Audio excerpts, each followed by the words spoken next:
Hello, everyone. This is JD Calderon, and this is Indy Comics Explained. Yet again, I brought another fantastic group of independent comic book professionals. So please hit like, hit subscribe, share out the video, let everybody know we're here. And I got this guy back one more time. What is up, Streamland? I am JD Rosario from Unstoppable Comics, and I'm here to talk about whatever I want to talk about tonight, baby. It doesn't matter if it's comic book, sport. All right, enough of that nonsense. Okay, you want to maybe roll that back a little bit? I didn't do that shit to you last night. I didn't cancel you. I could have, but I didn't cancel you. You're a better person than I am. I think that's what it is. That's all it is. You know what? I know I'm a better person than you are. Let's call it. Let's put it right out there. That's fine. I don't have any problem with that. Okay. So now that we're done with that one, okay, one more time. So what are you saying?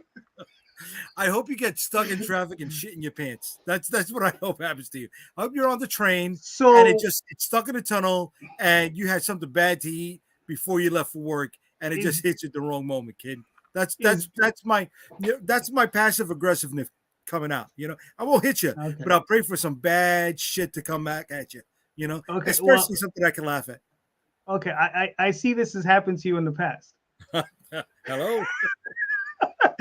How you doing, Jerry? How you doing, guys? I don't know what I'm walking into here, but it seems like some kind of that's one hell of an opening. That's how you open a show. I know, for real. I was like, I don't even know what to say after all that. I'm like, you know, like JD,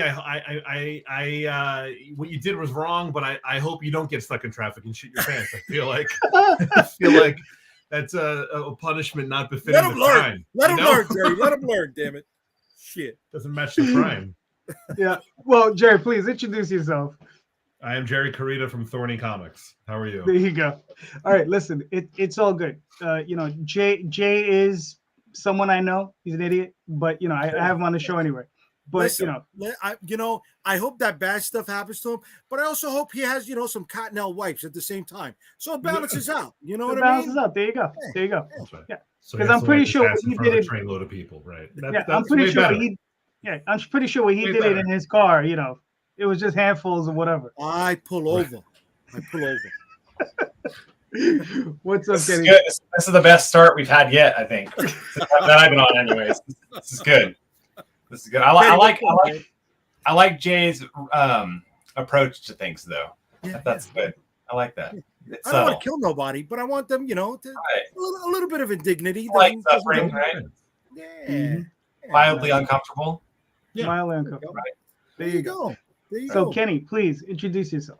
My name is Kenny Aitken from Moonfire Lab. I am the writer and creator and colorist of my own comic book series, Apex Cybernetic Samurai L, and I'm currently have my second series, Blue Heart Emoji, which I'm illustrating myself with the help of Brian Belanda, who's also the artist on my first comic book series.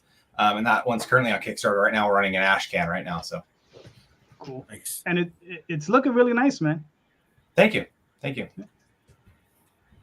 Isaac, how you doing? Oh, I'm here. Hello, everybody. Nice to see you guys. This is how I know you guys are actually friends. When you mess with each other that much, that's a true bond. It's a guy thing. We all do that. It's a true bond when you can do that. When you can look your buddy in the face and go, "Hey, man, hope you crap yourself today." That's your best friend right there. That's how you know. That's love, man. That's love. It's almost romantic, I hate that son bitch. That's all I'm saying. Hate that son bitch. I don't know why I keep inviting him on the show. Romance. Hey. I hope you shit on yourself. I mean, not you, Tony. Sorry. I apologize. I was running the bit, bro. What's up? How you doing? I want to know, JD, how long have you guys been married? It's been 20 years. It's funny. We've only known each other like 3 years now, 4 years. Yeah. That's it. Yep. I cling to people. You know what I mean? Like a barnacle. Are you two like a damn mold? Are you two in the same area physically? Like you meet up in person too? Okay. Yeah. He's from Queens. I'm from Brooklyn. So it's okay. I don't hate Queens as much as I hate the Bronx. That's that 1-to-1 rivalry in New York. But at least he's not from Staten Island, so we can get along. You know what I mean? Yeah, sure. No, I get it. I'm from Brooklyn. I understand. I'm originally from Brooklyn, so. Yeah, but you moved to Queens. sold out. Because You it's couldn't hack much it. nicer. You couldn't It's hack much. it. That's what It's it much was. nicer. You got scared. It's much You got much scared, nicer. son. Much nicer, son. You know, Tony, you Yes. don't live too far from me. Nope. Much I live- nicer, right? Yes, I live Than in Brooklyn. Astoria, Queens. That's why he Exactly. can I'm get in away with Woodside. that mustache, Tony. Yeah. You can't bring that over here to New York, bro. You can't do that shit. How you doing, Ray? Please introduce yourself. You caught me on another tab there. Speaking of tabs earlier, Ray Jameson, aka DM Ray. I am working on a book called The Mad Caps, published by Fibble Publishing. And unlike you guys, I live out in a desolate area of Western Canada where you can't get stuck in traffic to shit one's pants. So I'm good on that respect. But you got distance. You got distance. So Exactly. you know, if you're not planning correctly, there could be a problem. You know, But we what I'm got saying? ditches. It's not like you got passerbys that are going to be Very like good. giving you a hard Very time good. as you're doing your duty, you know? But let me ask, Ray, are you married? I am. So do you tell the wife, listen, the clock is ticking, we got to go? No, I usually, you know what, we're pretty understanding. We almost have like a psychic bond. I don't even have to say anything. She's pretty good that way. Oh yeah, no. It's a two-way street, of course. No pun intended. Let's roll. No taking pictures. You know what I'm saying? Quick goodbye. No. Clock is ticking, baby. Hilarious. All right, gentlemen. So let's start in a row. We're all on some form of crowdfunding, right? Yes. Kickstarter, Indiegogo, doesn't really matter, right? So is that what that is? The show question: are we seeing a saturation point in crowdfunding? Right? I mean, and we all seen it. You know, it's everybody seems to be a little bit down. So are we seeing that saturation point occurring, and what are we doing to combat it? So, Ray, what are your thoughts? Well, the big one is if it's good, it will sell. So if you have something that is very similar to something that's already been done, it makes sense it wouldn't sell. Obviously, there seems to be a trend that people are a little light into supporting indie comics as of late. But I strongly cling to the idea that if it's good, it will sell. The first example that comes to mind is the very first issue of Ninja Turtles. When they made, I believe their first run, they made 1,000. They put all their money into it, and it sold like lightning fast. So they made another 3,000, and those things sold like just as fast. I think the focus should be less on the trend and more about what you're doing. All right, fair enough. All right, cool. Kenny, what are your thoughts? I don't know about saturation point. Maybe it's hard to know really without knowing what what's going on behind the scenes at the crowdfunding companies. But I think a lot of people have just kind of become tribal with what platform they use, and not only just the creators but the consumers. And I think it probably would be beneficial as a creator to just branch out and just use more platforms. I think if you feel like you're kind of hitting a wall, I've only used Kickstarter, so I can't say if that would work or not. But I mean, this next year I'm going to start branching out to Indiegogo, maybe backer kit, and see how that goes. Because I think there's people on those platforms that aren't going to go over to Kickstarter and buy my stuff, so I might as well go to them and take it to them, right? Right. So. All right, cool. Isaac, what are your thoughts? I'd say absolutely we have an oversaturation problem. It's a tricky thing to say who can and can't be here. Like we see that, what's the number one most wanted ever? Berserker, that's from a major comic publisher that has an unknown guy out of Hollywood named Keanu Reeves on board. Never heard who could have funded the entire thing by himself. I still stand by the argument that's unpopular, and I'm sure that Neil Gaiman's and Terry Pratchett, when they were on here, if those names weren't on that and I saw that campaign, I would think it was a nothing and I would never even give it more than a 5-second scroll. But those guys don't need to be here. They have the money. But who gets to make that decision?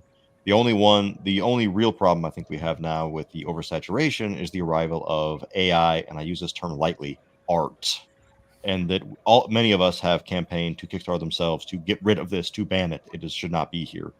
And we're going to see more saturation as AI comic tools come out and those things. And what ultimately is going to happen is it's going to be up to the backer to decide, do I allow this to exist by supporting it, or do I ignore it and go to people who are putting food on real artist tables?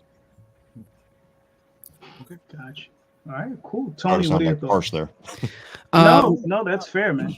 I'm in agreement with everything that's been said so far, especially Ray. I think, if it is good, it will sell, and I think you're just really focusing on, make sure you're telling a story that really stands out, that is unique in a very good way. It doesn't it is not capitalizing on a trend, and you just sort of carve out your own piece during the saturation period. All right, cool. Jerry, what are your thoughts? I mean, I'm not sure if it's a saturation point. I feel like last year there was a point, and I remember seeing actual statistics on this from the Kickstarter, at least, that at some point last year there were significantly more comic crowdfunding campaigns live on Kickstarter than at any point ever, like by a wide margin. It spiked at one point and stayed there for a little while, and then immediately kind of returned back down. Like it's at pretty normal, since post-pandemic normal numbers at this point. And so I don't know if it's a saturation point, because I feel like this is one of those things that it's kind of new still. It's kind of like, and the market reacts to it. So, as soon as people see that you can make a lot of money on a Kickstarter, you get more people launching Kickstarters, more people on Indiegogo. You get a thing like Zoop, which is still kind of, I think, growing and figuring out what it is. You get a pledge manager like BackerKit deciding they're also going to do funding. You get like a bunch of other things kind of step in to fill the void when they see there's a market that's looking to sell comics that way. So, I think there was a point a few months ago where there were probably too many books up at the same time. But I don't know. I think it was in October. Yeah, there was like some crazy spike for a little while. Yeah. And and I was running a campaign right around that time, and it felt hard. It felt like hard to kind of get seen in the midst of that.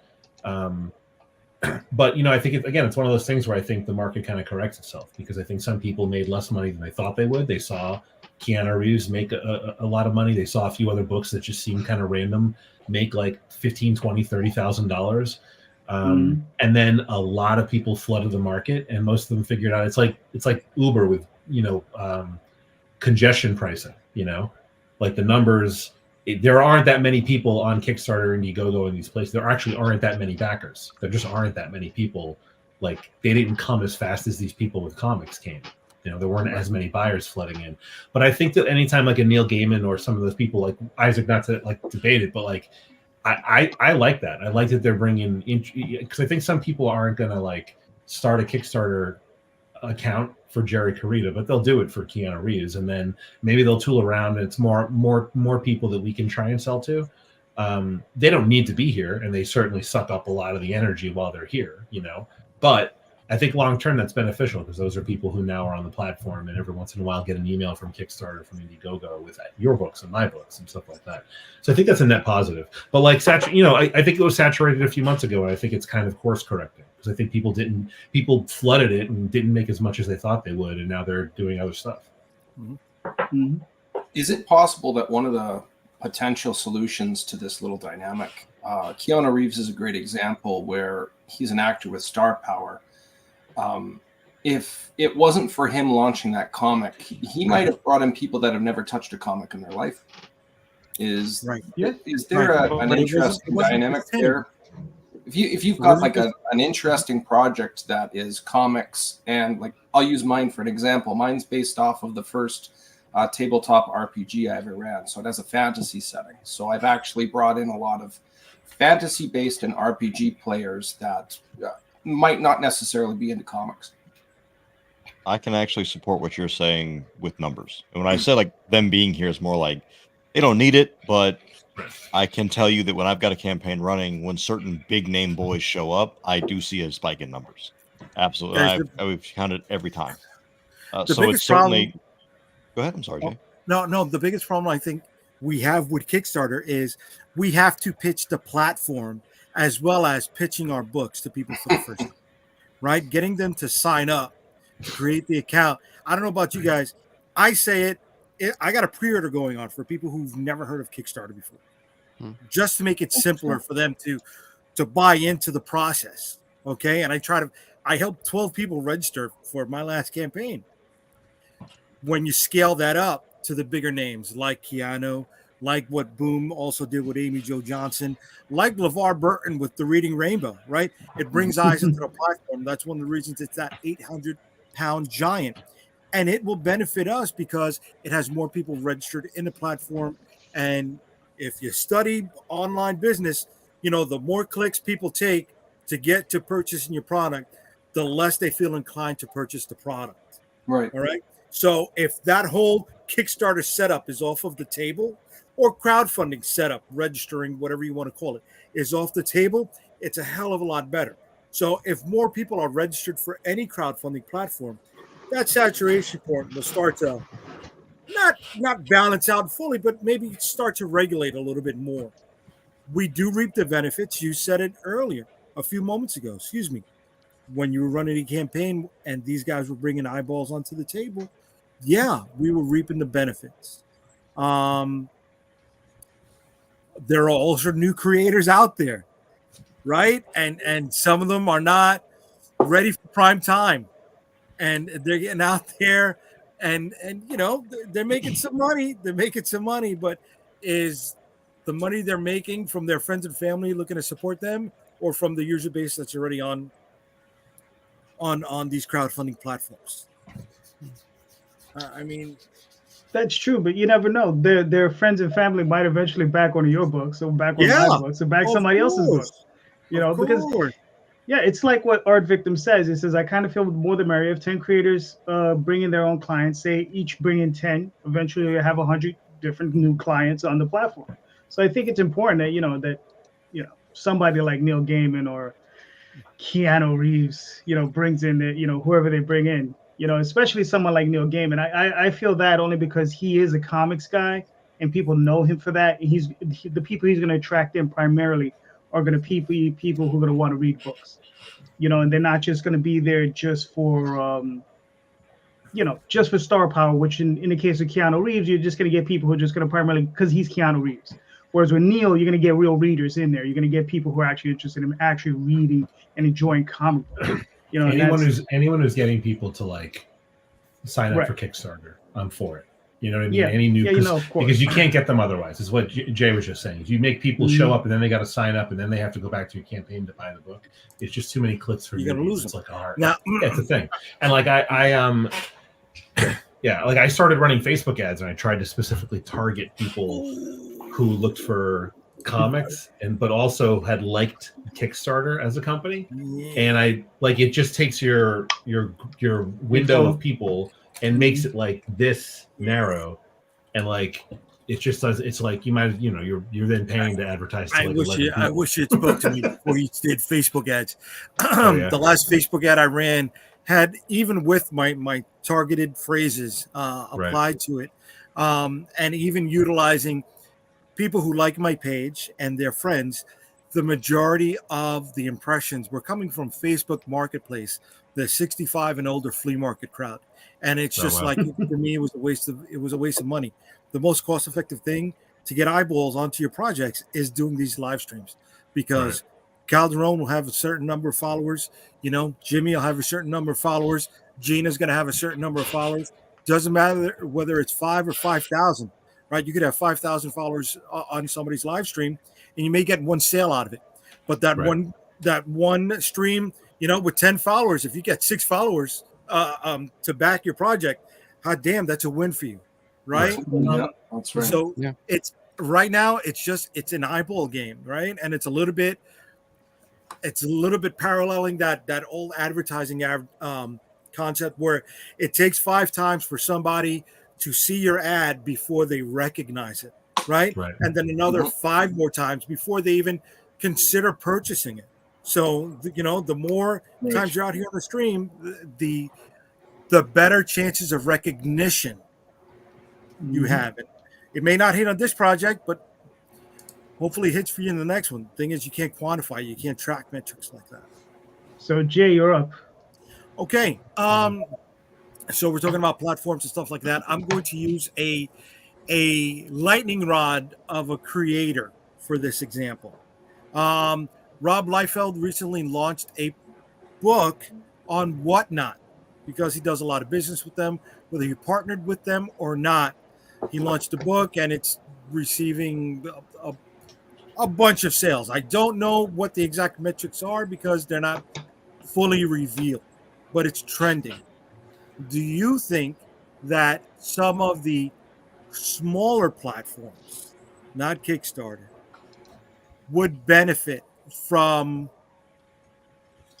locking in a intercontinental style creator, right? And right, somebody who's a good working creator to lock in and get them to not just pitch their books, but contractually get them to pitch them on that platform.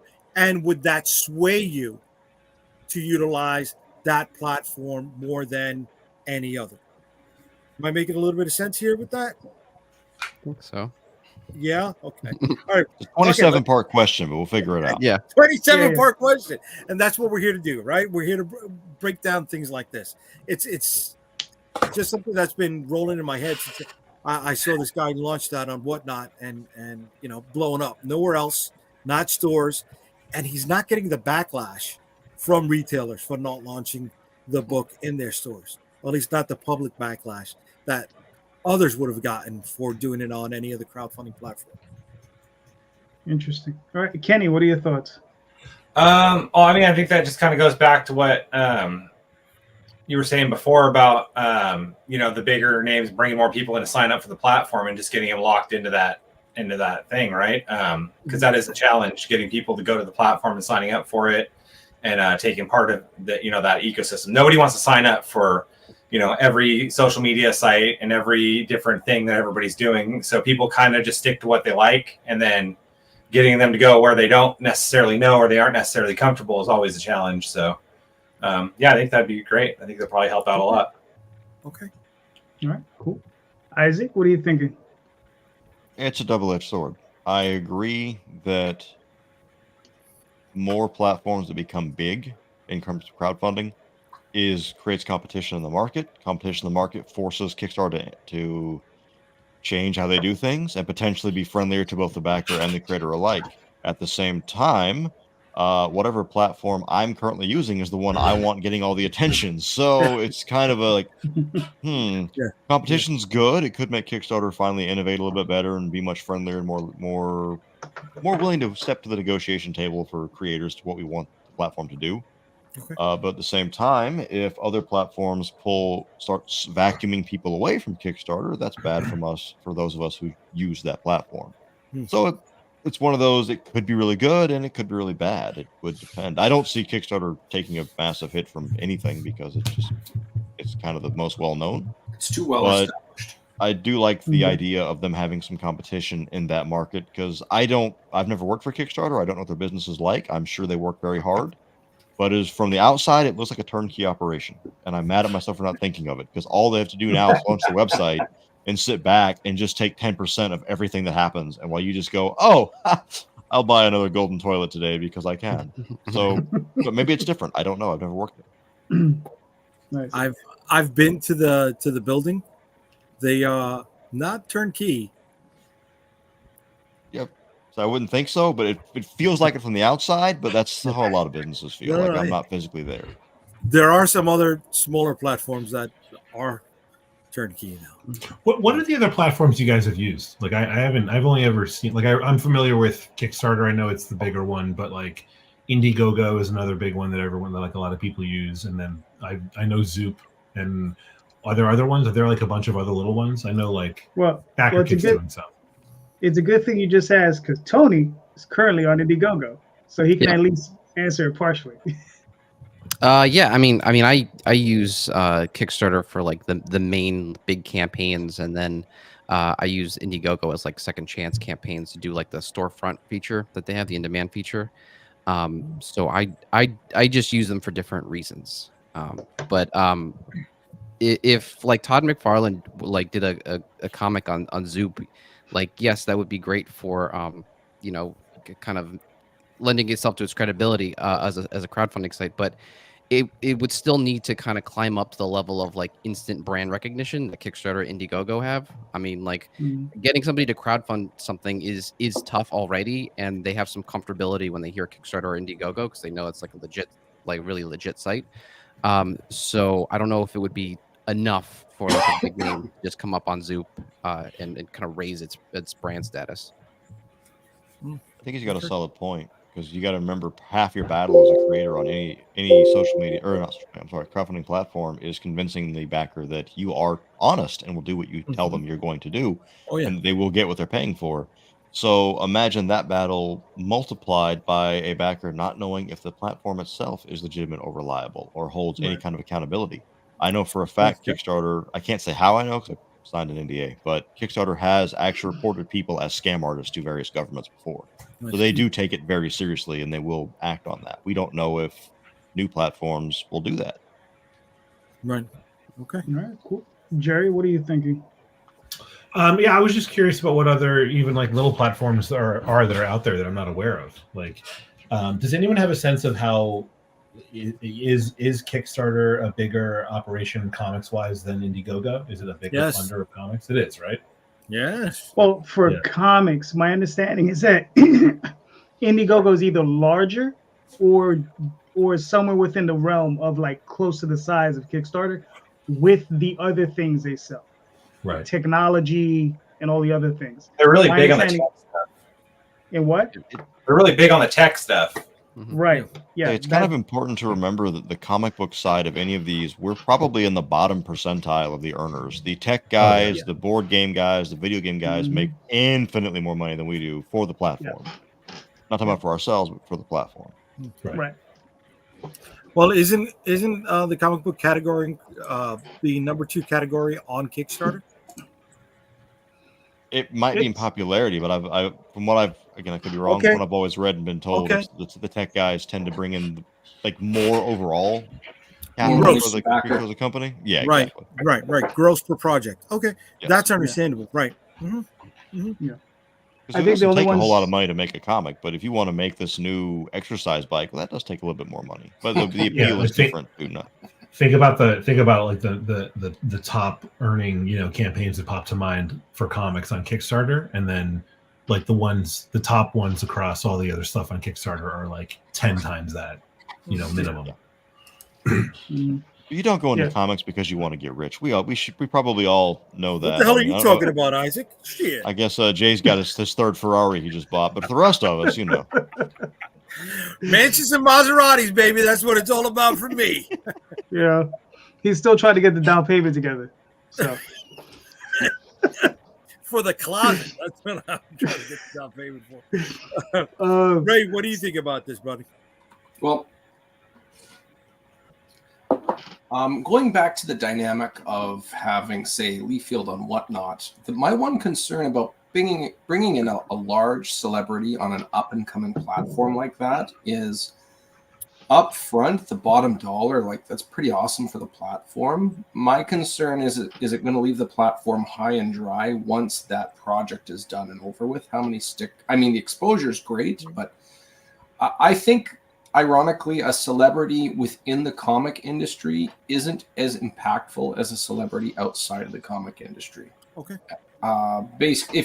We already used the example of Keanu Reeves. If he did the same thing on Whatnot, I think more people would be inclined to stay on the platform, looking for more comics. It's just my opinion, but like I could be wrong. It's not like it's my experience on being an analyst on these type of dynamics, but. I mean, Calderon, what do you think, dude? I think it'd be interesting to see some of the older heads try to come in and see what they can do and see how much people they can attract. I mean, I'd like to see if Frank Miller were to bring something original, or even John Byrne. Yeah, I agree. To see what type of attention they could garner, right, by coming onto these platforms, especially those two, because they're the two of the old guard that are real still big names that people would want to see something from. Unfortunately, we lost George Perez, and we've lost so many others. Those are two of the last guys. I mean, Frank is doing his stuff through Diamond. I don't know how well that stuff is doing or not doing it. Some of it looks really, really nice because he has really excellent artists working on it. But I would have liked to have seen that first on Kickstarter, because it's interesting to see what is it Boom does with Power Rangers, right? Is it Boom? Yeah. Right? And then Bad Idea, what they do with their properties, right? I mean, raising anywhere from 250 to 750,000, right? On the names of Matt Kint, Jeff. I think Jeff Lemire is working with them, but I know Matt Kint definitely raising a lot of cash. And it's interesting to see, what these other what could these other names do? What could a Mark Silvestri do? Right? What could a Todd McFarlane do? And how much interest could they bring into the platform? So maybe there is some viability to what you're saying, Jay, that it would be good to get some of these guys in, but it's convincing them, and it's also convincing them to try to have the property ready to ship.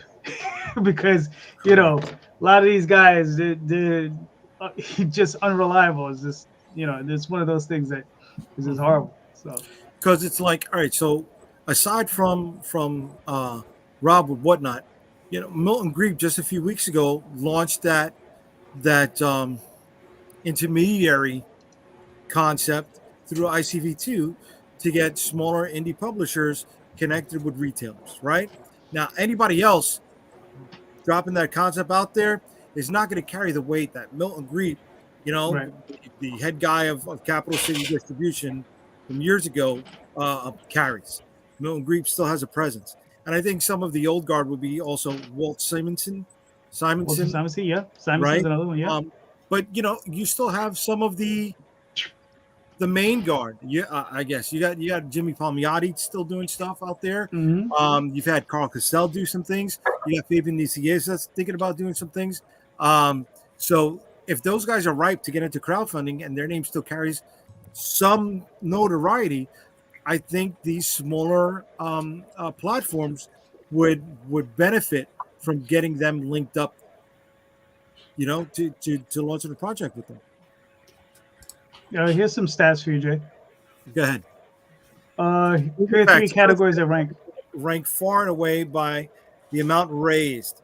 Game design tech accounted for 28.85% of all 705,050 projects that successfully raised funds in Kickstarter quarter one.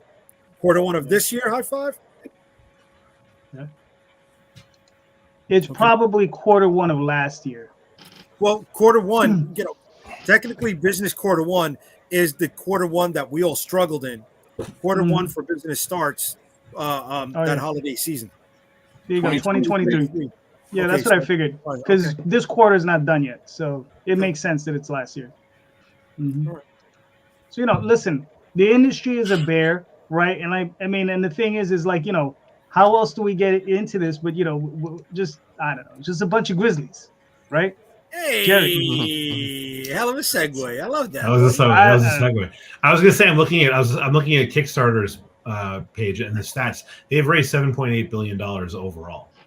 God damn. I just can't imagine how what small a fraction of that is made up of things like the Grizzly Crew, barely reaching $3,000 by the time it's done in a couple of days. You know what I mean? But it's still in there. Yeah. Don't knock yourself.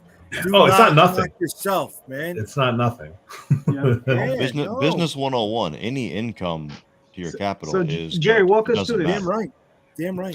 So the Grizzly Crew is a new comic I'm working on. It's my second creator-owned property. It's my second Kickstarter campaign for something I created. It's my 4th one overall. It is a story about a team of pirate bears who protect villages from evil, mean pirates. It is an all-ages story.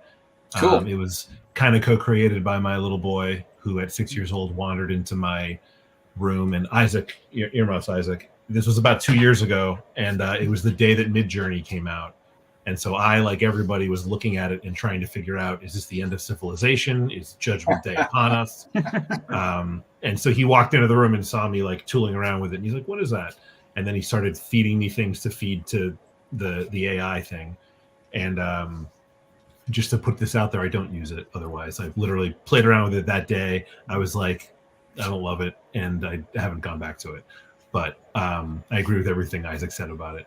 But we just started pitching ideas back and forth about pirate bears and what kind of bears are on the boat, and had all these really funny exchanges. So It's the seaside village is being attacked by pirates. Those are the evil, scary, actual scary looking pirates. And then the next night the kids can't sleep, so the parents start telling their kids this nighttime, this like bedtime story, like, you guys don't have to worry, you know, we got together with the other parents in the village, we hired the grizzly crew, they're protecting us now, those evil pirates aren't coming back, it's all good. And then you can tell by the last panel on this page here that the kids are not buying the story. Can I ask a random question for you? Like, yeah, sure. Have you thought about using the fiasco that is the Skull and Bones game to your advantage here?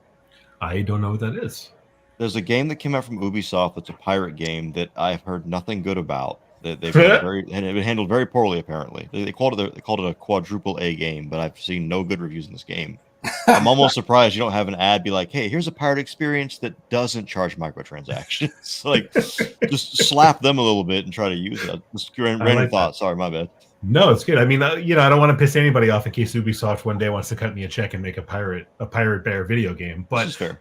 But you know, I'll look into it for sure. So that's the story, and then what I try to do here is to support my artist on the book, who is Nick Justice, who is fantastic, by the way. Almost all of my add-on options are commissions from Nick. So if you support the campaign at any physical level, it unlocks, you know, any character from pop culture. We're keeping it G-rated. It is an all-ages book, and Nick will draw on 5x8 or 11x17 in black and white or full color. Basically any character you want. Fire. Yeah. We happened to have that up when that announcement came out. Like, it was already one of the ones he had sent me. Cool. But that's my story. Nice. That's my story. Very It's nice. over in just 2 days. So we're over. It's over in the early hours of Wednesday morning. So really, Tuesday night this coming week is the last chance to pick up this first copy of it. Yeah, listen, it looks awesome, and here's the thing: is like, you know, all ages. It's a tough sell on Kickstarter. It's a tough sell. I have learned that. I have learned that on this. Right. I think my previous campaign, the first one I did under my own name, was Cicada Samurai. I think I doubled this money, and I did not work nearly this hard to get there. You know, all ages. I knew going into it. Everyone had told me. Everyone warned me. You know, all ages are harder on Kickstarter, harder to raise money for. And so, but are you telling the story you want to tell? Yeah, absolutely. Which is why I went in. I'm not complaining. I went in with full eyes. You know, open eyes wide open. And you know, I think it's the kind of book that there is sort of like a handful of boxes you can check if you want your book to do well on Kickstarter out of the gate, and you're a relatively unknown person like me. I think that this book, once I've published it and printed it, will do incredibly well at conventions, because this is exactly the kind of art I would put up on a banner behind me, and every kid walking by, every parent walking by with their kids are going to walk over and go, "What's that? It looks like I could give it to my kid," and go home on a Sunday afternoon. You know, Dude, Smart. I've done a lot of cons, like kids comics. At cons, you're totally right. They do super well. I've seen guys do very nicely at shows. The kids' books or kids, even regular like full-on books, do really well. All right, cool. Well, you got 61 hours. You've already met your goal. You all right, cool. Hopefully you get a few $100 more. Yeah, that'd be great. Not more than that. You know what I mean? Nice. Looks awesome. Thank you, sir. You know, let's see. All righty. All right. Oh, look at that. Look at that. He no segue. Come no on. segue. Sorry, Kenny. Another one was good though. That was good. I don't know if you were going to be able to top that one anyway. So that one was perfect. So, yeah, it was like a good advertisement. I liked it. All right. So Kenny, we got and blue heart emoji. It's kind of hard to do a segue for that one. It's just, you know, it's a great title, but you know, hard to segue into. But I really like. Hard. This is a book that's close to your heart. Speaking of your heart, here's blue heart emoji. There you go. Wow. Laid it on the table right there, Papa. That's it. I know who my new co-host is. I'm okay with that. I got no problem with that, baby. I like it. So Kenny, what are we looking at? So this is the ash can for my first for my second book. I wanted to do something a little different than Apex, and you know Apex because you've seen it. It's it's a light story. Apex is like a lot of action and a little less story, and this one's a little more story and a lot of action too. But it's about this basically he's Scottish, and I thought it'd be kind of cool to make a Scottish character. He's from the Highlands, which is basically Scotland, but it's a floating island in the sky, and so it's called the Highlands. It's kind of a play on that, and Highlander, but I thought it'd be kind of cool to put that in there, and it's kind of follows like kind of like a Legend of Zelda, Final Fantasy style, D&D kind of style fantasy adventure. Story. I want it. And basically, the story just starts out. He's on a quest. His kingdom's under siege by this ancient evil, and he's got he's the oldest son that has to go and find the ancient sword that's gonna save the day. But he finds some more stuff on the way out there, that ends up changing what he ends up doing anyway. So so it's pretty cool. I wanted to I've been wanting to illustrate my own comic books for a while. I just do the colors on my first one. It was just kind of an administrative decision on my part. I was taking too long to draw pages for Apex, and I really wasn't liking anything I was making. So I hired Brian to do the line art for Apex. And I'm a traditional painter, so coloring just kind of came natural to me.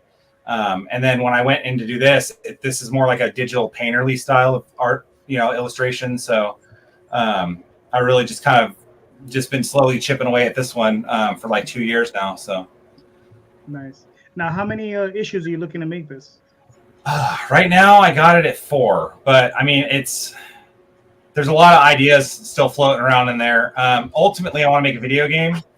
I've been training my kids to learn some of the video game programs because they have a little more bandwidth than I do, on that. So I figure maybe they might be able to teach me something if they learn it. I'm just a huge fan of like Final Fantasy games and stuff like that. So I just thought it'd be kind of a natural thing to just go and kind of make my own story, that kind of about, that kind of stuff. So. All right, cool.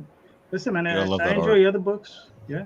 I love the artwork. Yeah, it is really nice. I love that color scheme. That just it's almost like it paints like a bleak kind of universe, but it's still like because the character stands out so much in the background. It's almost like it really embodies like that's a character of hope, and that's freaking awesome, man. That looks great. I like that. I might use that. I like how the color scheme almost reflects Scottish Highland overcast. Right. Good call on that. I did look at a lot of reference making it because I'm like, if I'm going to make something to call it that, I'm going to make sure it kind of has that, that kind of thing going on. So some kind of accuracy, at least something. It's kind of in the future, so we don't have like an exact time period nailed down. But I mean, if we got a floating kingdom in the sky, it's probably got to be sometime way in the future. So yeah. Shit, I'm sorry. Go back down a second, bro. To that main page, that first panel, man, you should have just thrown your main character jumping out of that background. That could have been your promo image right there, man. Actually, I think there might be one on there that actually he's jumping off that thing. Go down a little bit. He does jump off of there at some point. So there's giant chains hanging down from him. He's got to climb back up it to get out of it and get back up there. Cool. So that's how he gets back up there. There isn't really a good way to get up there. But yeah, he's there you go. Yeah, man. Yeah, that's the one I've been using a lot. So nice, awesome. I know you've met your goal already. How many days you got left here? So you got 61 hours. Yeah. So I'm going to be sending out the email blast tomorrow. So everybody's going to be hearing from me. Kenny, no coin. What happened? No, so I'm going to keep doing them with the Apex books because they just got too expensive to make. So I'm going to finish the run with the Apex ones. Those coins, I think I have one around here somewhere. Yeah, here we go, right here. This guy loves those coins, man. These things are. I really do. I really do like the coins. I have all of those. You have all of them. Yeah, I got all of them. Yeah. There's a couple people come back. I think they only come back to buy the coins. They don't even want the comics. They're like, fuck it, I just want the coin. But yeah, these are pretty neat. These are the ones we've been making for the Apex comic book series, and we just I just got rid of a couple sets of them on the last when we did the trade paperback and the hardcover edition for the first volume. I still had some coins left over, so I sent them out to some of the backers for that too. So, because you got a minimum number you have to order, they get real expensive, So Yeah, you should wait to sell them in the full set when you get the miniseries over, bro. Don't give them away. Well, no, I mean we sold them. Okay. Yeah. Yeah. He does sell them, and I mean, okay, here we go. Suck You Busted, number 3. Oh no. Fuck you, busted. Oh no. So Isaac, do you want me to play this video? It's about 2 or 3 minutes long. If you want to, I won't stop. Play you. It's it. entirely You your worked call. on The video. Yeah. Give me a second. Suck you. Suck that. Wait. Suck you what? No, silly. Suck You Busted. America's top ecchi comedy with big demon bottom. It's the biggest Kickstarter comic in the largest city in the continental United States. Oh, okay. What's it about? It's about naughty demons and the folks who have to police them. When federal agent Liam J. White is assigning me, Rita, the sexy succubus, as a partner, all hell breaks loose. Take a look.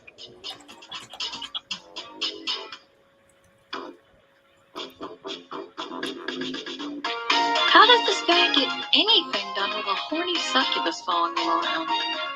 Yeah, I kind of make everything and everyone pretty hard. But that's just part of the naughty adventure. We've uncovered a secret plot by some really naughty demons who plan to take over Jacksonville. It'll take more than explicit nudity and wanton sexual lust to solve this case. Suck You Busted, issue number 3. Full frontal fetish assault. So, what are we sucking exactly? Oh. You'll see. Click, I feel it. No more magic here, you know the deal. 'Cause we both know where this is going. Brand new badge, brand new expensive toys. Just for you to know the girls and boys. It's time to get started from friends.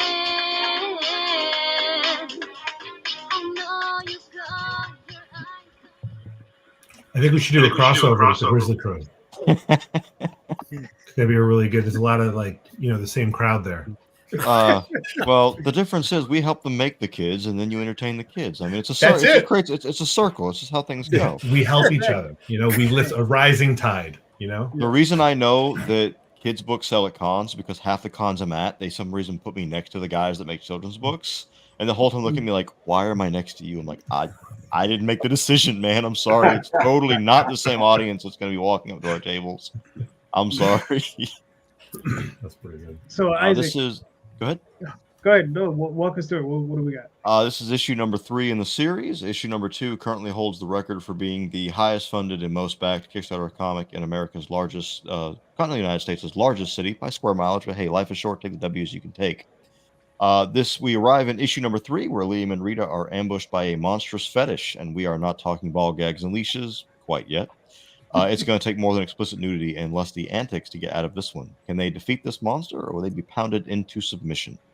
The foreplay from the previous issues is over. It is time to grab your badge, some handcuffs, and ensure your equipment is well lubricated. It's time to get Suck You Busted.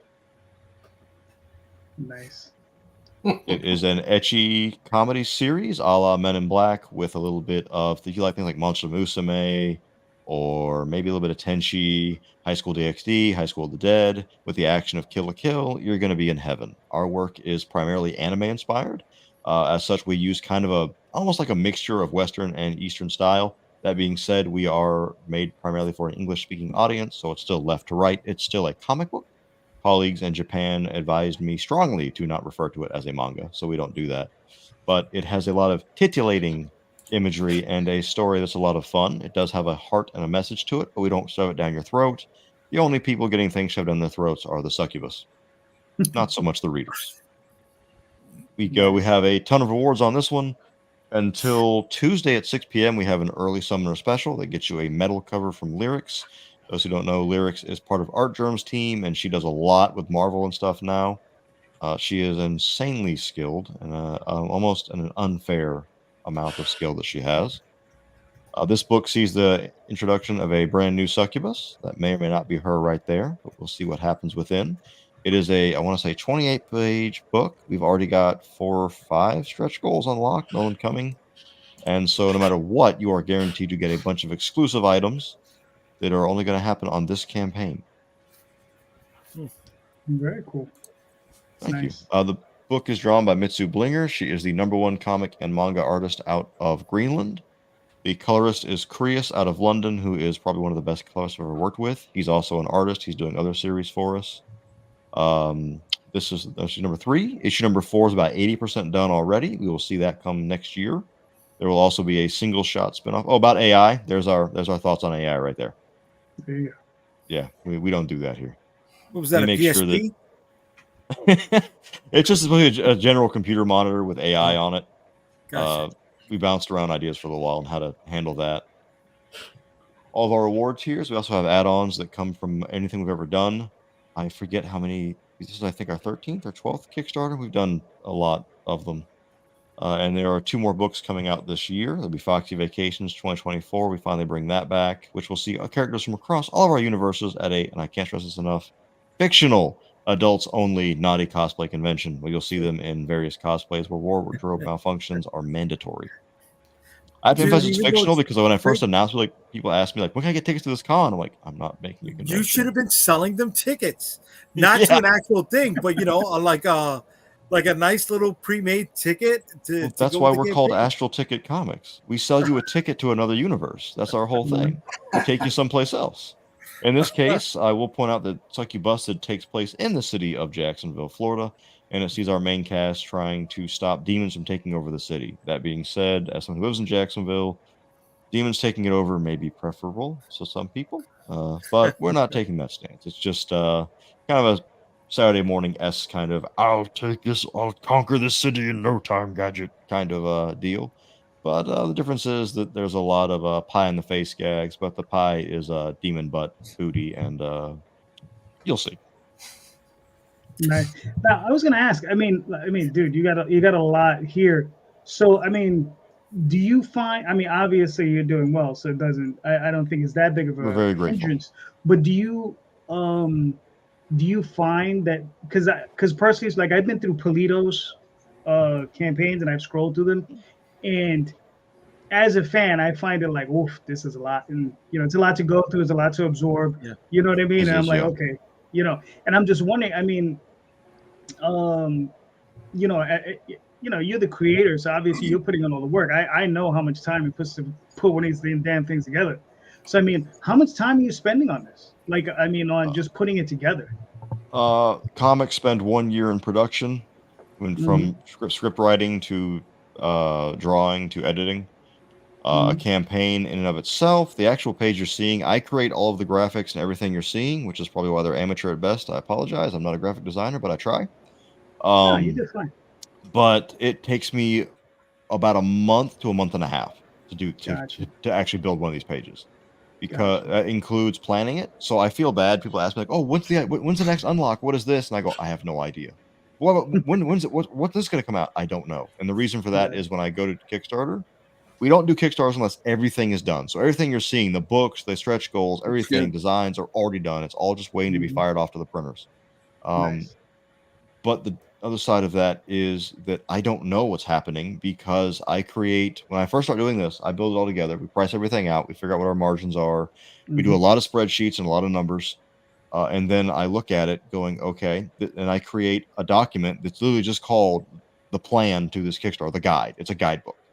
So when someone asks me, what's happening in this campaign? I don't know when things are coming out. I have to go back to my guidebook that I wrote for me that then tells me what to do. Right. Because I have no idea. I pulled the idea from, I don't know if it's accurate or not, when I was doing trainings, when I got injured, but I did training stuff with the Army. They told me that if you're going to be a general, they tell you like, hey, we're going to war with this country. How do we do it? And you have to write an entire book down to like how many bullets you need, how many men, everything you need. So I'm like, that's what I want. I want a guide that just tells me everything. I can just pick it up and like, what this campaign's slowing down. What do I do? Oh, the guide has that. Okay, I just do that now. Interesting. Okay, yeah. I mean, listen. I mean, Way more planning than I do. Good job. Thank you. It's I mean, this is all I do. This is my full-time job. Mhm. I don't really do anything else. It's this and taking care of the partner and the cats, and that's about as much as I do. And then when it comes Gotcha. time to ship, I have a shipping manager. She'll help me ship everything out. Mhm. Unfortunately, some things happen. We do invite people, if you don't know anything about us, to click. We have links on there to our previous campaigns. Go through our comments and see what people have to say. You will find that every time anybody's ever had a damaged book, we take care of it. If it had an issue, we take care of it. And Mhm. every time somebody has a comment, they're always like, "Oh, I love it." It's always positive feedback we've had on our books, and we want to continue Nice. that because we hold the belief that if you're on Kickstarter, the backer is the number one priority, and if that is not the case, then you shouldn't be here. Yep. I agree 110%. Very nice, man. Look, I mean, you're well on your way. What do you got left? You got another 24 days. So Yeah, we're only a weekend. Yeah. Okay, nice. just All started. right. Very nice. Thank you. Isaac, you the man, as they say. No, I just got lucky to work with a fantastic group of people. That's all. Gotcha. I mean, it's not like some other guys who are just, who are just That good? stars, who are just stars in their own right. Oh, hey, that's my book. That's right. I That's see what true. you did there with the star thing. Yeah. That was good. I like that. All right, Tony, you want me to play this video? Yeah, go for it.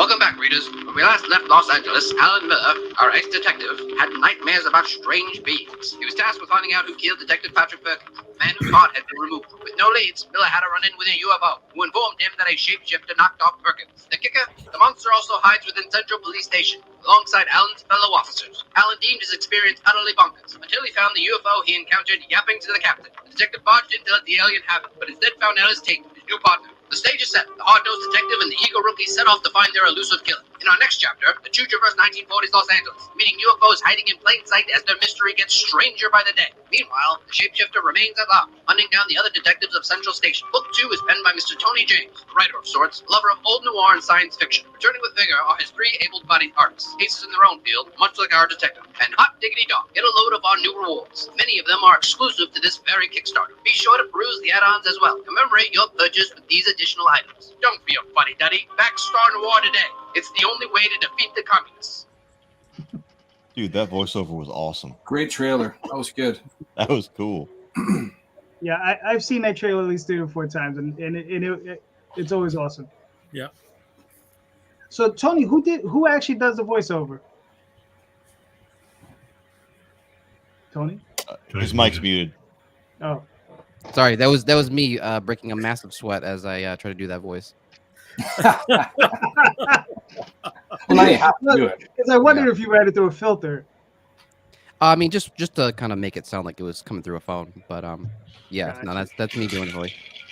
Oh, okay. Yes, Good so job. this is Star Noir. It's like LA Noir meets the X-Files, as the trailer alluded to. It is about a 1940s detective named Alan Miller who teams up with this gray alien to stop a shapeshifter who is killing LAPD officers in Central Station. In 2022, we made the first book here. And we raised over 10K, and then went to Indiegogo and raised another 4K. And then we in November we did the second book on Kickstarter, and that raised over 11K. And now here we are back on Indiegogo again, doing a second chance campaign for those who missed the Kickstarter, because I do get a lot of those messages. Nice. I'm realizing now we did a cross promotion, I think, with Reign of Dracula on this. I thought it was a Cicada Samurai. Maybe it was Cicada. Yeah, it was one of those. I did those two close to each other. Yeah. Yeah. So yeah, it's been pretty awesome to make. I work with like an amazing art team. Everything that they send me just continues to blow me away. There are six books in this murder mystery. All of it is written. We're just making the books and then trying to crowdfund the next one. Make the book and crowdfund it, or in the opposite direction actually. But yeah, if you're if you missed the Kickstarter, if you're interested in checking it out, there are tiers to get both books 1 and 2, both physically and digitally. And you can even read the first 9 pages just by clicking like a preview of the first book, totally for free. And if anybody watching this backs it by Friday, I'm gonna throw in this print here. This little. Nice. It's a panel from one of the books from the first book, where our lead character has his first alien encounter. Oh, if you want me to show it again. There you go. Nice. Very cool. Nice. Yeah. So it's been fun. We sort of just ping pong between Kickstarter and Indiegogo, just using the Indiegogo as a second chance campaign, and then once it crosses its goal, it becomes a storefront until all the books are fulfilled, and then the cycle flips over back to Kickstarter again. Right? Can I ask you, Tony, why did you choose Indiegogo for your second time around the block? Why not one of the other crowdfunding sites? Because of the brand recognition, I kind of alluded to earlier. It's like it's sort of like Kickstarter and Indiegogo are sort of like the Coke and Pepsi of crowdfunding. So, and I also like the in-demand feature that Indiegogo has, where it just like always looks like the campaign is active even after it's done.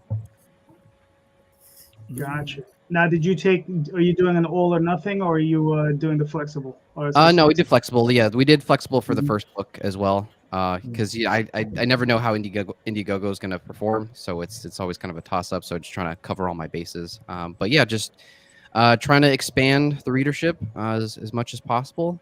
And the Indiegogo the last time was just really beneficial for us. So I decided to come back.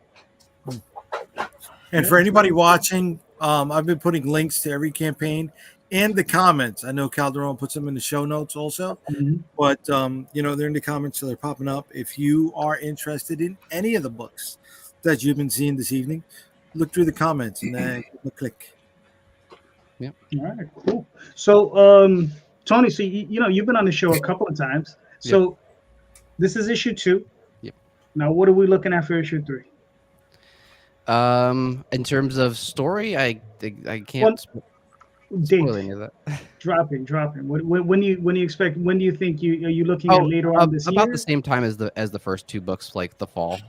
That's usually where they kind of land. Okay. So they're 48-page books, correct? The first book is a 42-page book, and then with all of the extras, it's a 48-page book. And then the second book is actually going to be 46 full story, and then 52 with all the extras. Now, very beefy. Yeah, very beefy. Now, this is going to be a 3-issue arc, a 4-issue arc. What's up? 6 books. 6 books. 6 books. Okay. Yeah. Mm-hmm. And the second book just really blows the doors off. People really love the first book. The readership for it has been like really, really strong. Really passionate. It was funny. Like halfway through the Kickstarter of the second book, I was a little nervous about making my goal, and then I told my backers about it in a mailing list thing. And they were like, "Oh, it's not up to you if it's successful. It's up to us now. Like that's how much we're super into this book." It's been awesome. I feel really blessed to have a great, amazing team and amazing readers. Right. Listen, we all know the book is coming out because the Kickstarter did well, and looks like it's going to do awesome. Mm. That looks like a book I would see like on the shelf of every comic store in the country. It just looks good. Yeah. Kind of reminds me of Moonshine a bit. Like that's solid. Cool. Mm-hmm. Yeah. All righty. Let's see what we can do now. Segues are so shitty. Yeah, they are. I'm sorry. It goes up and down. It's like a fucking roller coaster. Yeah. I know. I am wearing a hat. You could do something with the word cap. There you go. I have a jovial demeanor, so you can't really use mad too much, but either way. This is on pre-launch right now. Launches in late April. This is a fantasy setting 3-issue mini-series. This is just issue number 1, The Madcaps. And as it says there, a medieval fantasy mini-series about the reunion of 4 friends interrupted by a local drug problem. I have been picking away at this for over 2 years now. And it's been driving me nuts not to talk about it with anybody. I started showing images late September, and I've had a lot of positive feedback. I'm very encouraged to finally show. Although this is just the pre-launch, it doesn't show too much. If you want, I've got some images here I can present for you. Cool. You can share them, or you can share screen. Here we are. Yeah.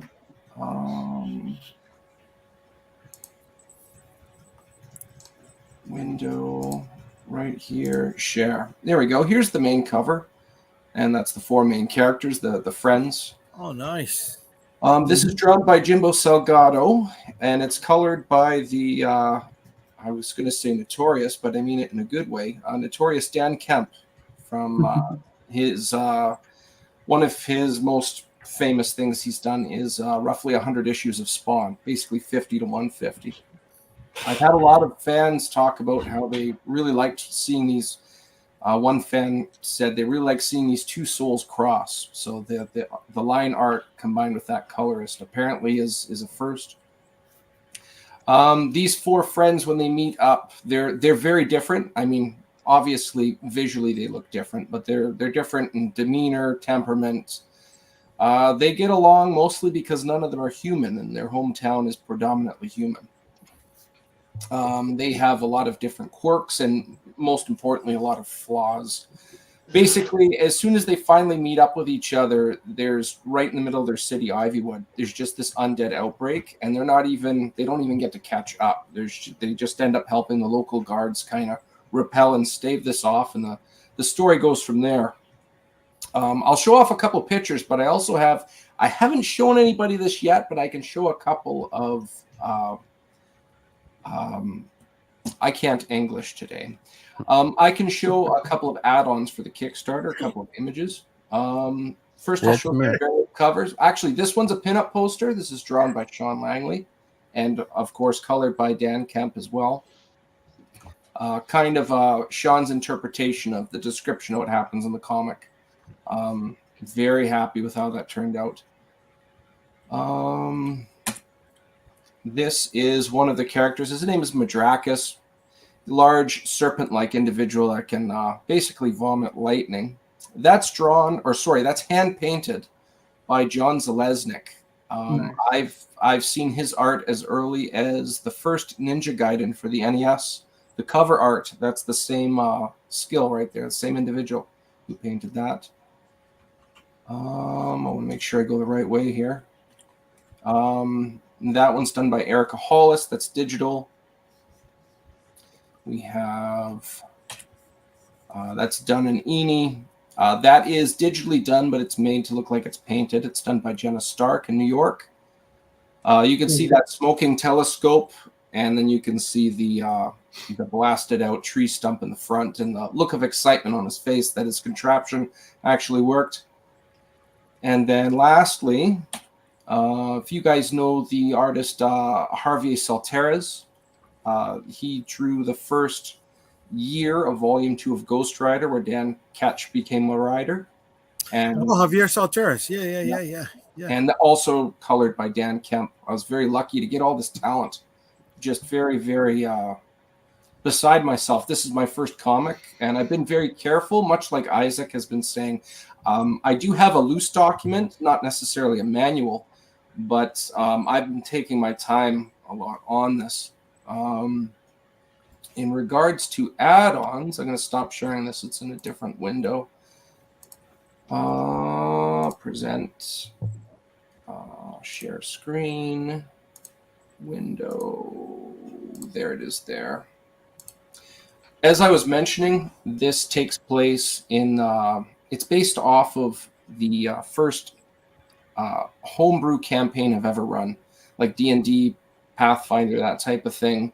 So one of the add-ons is miniatures. You could actually play in D&D or Pathfinder. You can see the 4 characters there.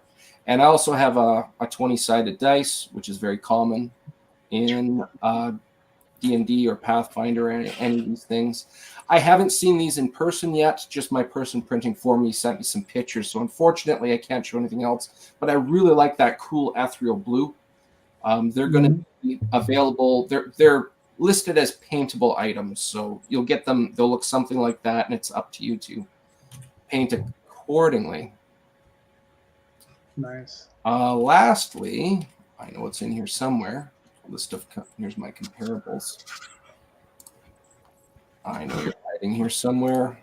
So Is this a limited series, one shot? Are you producing a graphic novel, individual comics? What are we looking at? Mini series, 3 issues. This is just the first one. Nice. This is my first rodeo, so I have. I think it would be borderline arrogant to say I'm going to do this monthly from now on and just have nothing to gauge with. So I'm just testing the waters with this. I have. I'm really just excited to see if I can do something with this. So here's another add-on, which is laser engraved of the main cover, which I think really turned out nice. That was sent as a sample. It can be stained, so anything that's light could have more of a, if you wanted to use walnut, for example, I think that would really pop. Mm-hmm. I am going to be having more of the add-ons to show as we get closer to the date. That's looking really good. When are you thinking it's going to drop? End of April. Okay. End of April, it's going to be dropped through Philip Russert of Philbo Publishing. I gave my script to Philip to have a review after he's seen some of my art, and he was impressed enough. He bought in, and he wanted to represent my comic. I was very flattered, very fortunate. This is my first time I've ever written a comic, and I guess it must be half decent. But you don't really know, as already mentioned, you don't really know until the backers, they do the speaking for you, not yourself, really. Mm-hmm. True enough. But it looks really good. So, once you have it back up, we'll bring it back on, and then we can actually go through the real campaign. Right on. Should be awesome. But real quick, I just want to throw this up. I'm launching my next campaign tomorrow. It's for the Oswald Chronicles. It broke free and couldn't read trade paperback. So 140 pages. It's the original 4-issue limited series, plus the pro stories that it was based on. So we will be doing that tomorrow. So, did you say 140 pages? Yes. Wow. Nice. That's big. Well, the comic section of it is 120 pages, and then there's 20 pages of prose. And there might be some illustration. It might actually be a little bit longer. It might actually end up being like 148, something like that. So, but yeah, this would be I don't know, number 2 for the year. So I'm gonna see if I can get to 8. Mm-hmm. Oh, ambitious! Right on. Hey, listen, I got 4 trades to release this year. So I was on a live stream a few days ago with Pat Shand, and I think he launched like 3 campaigns during the live stream. Yeah, that dude is crazy. That dude crazy. I tried to do 4 this year, and I thought that was a lot. Yeah. That dude is nuts. So here, I got a simple question for you guys, right?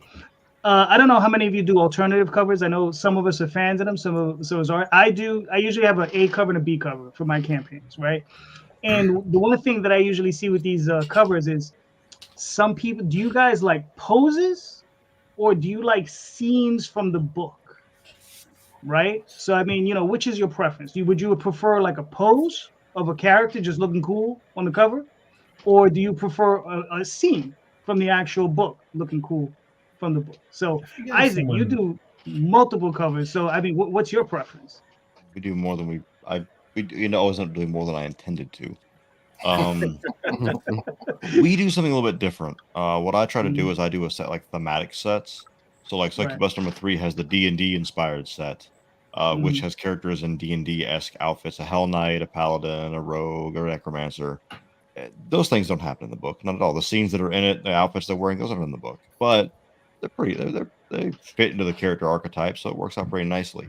We do a little bit of mixture. I like the ones where it fits the theme of what the book is. One reason I think that Lady Death is so phenomenal is that the covers that they do for that always seem. I've never seen her on a cover and thought that is not Lady Death. I've always seen it and go, it makes total sense that she would be in that situation right there. Love it. Right. So I try to take that kind of approach. There are certain characters that we have that I don't know. I wouldn't put certain characters in certain situations because it doesn't canonically make sense for that character. But try to mix it up a little bit is what I do. I usually, like I said, I pick a theme and I follow along that theme for that run, wherever that may be.